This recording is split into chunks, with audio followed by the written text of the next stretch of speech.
তৈরি করব খিরসা। তো দুধটা আমি খুব ঘন করে ফুটিয়ে রেখেছি, গরুর দুধ। কিভাবে তৈরি করব, কড়াই বসিয়ে দিলাম। কড়াইয়ের মধ্যে 4 চামচের 2 চামচ চিনি দিয়ে দিলাম। ক্যারামেল তৈরি করব, সামান্য একটু জল দিয়ে দিলাম। দুধটা প্রায় ঠান্ডা হয়ে গেছে, ক্যারামেল তৈরি হচ্ছে।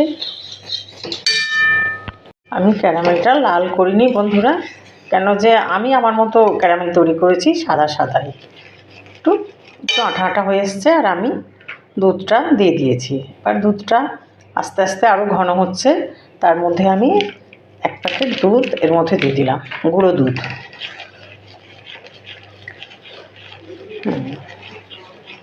আপনারা গুঁড়ো দুধ না থাকলে একটু ময়দা দুধের সাথে গুলেও দিতে পারবেন, তাতেও খিরসা খুব সুন্দর হয়।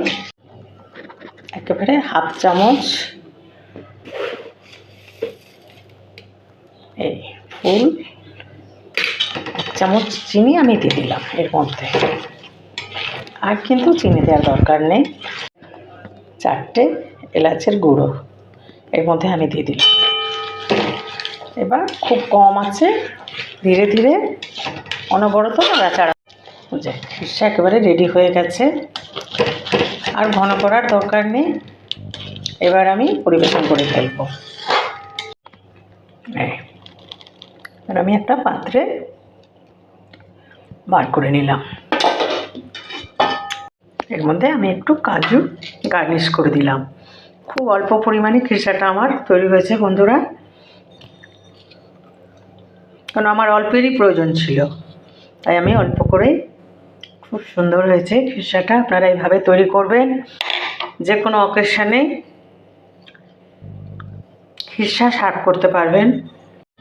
কত সুন্দর হয়েছে খিরসাটা।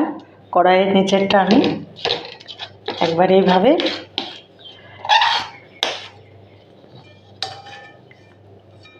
এইভাবে তুলে নিলাম। এই খিরসাটা পাটিসাপটা, খয়া ক্ষীর সব হিসেবেই আপনি ব্যবহার করতে পারবেন।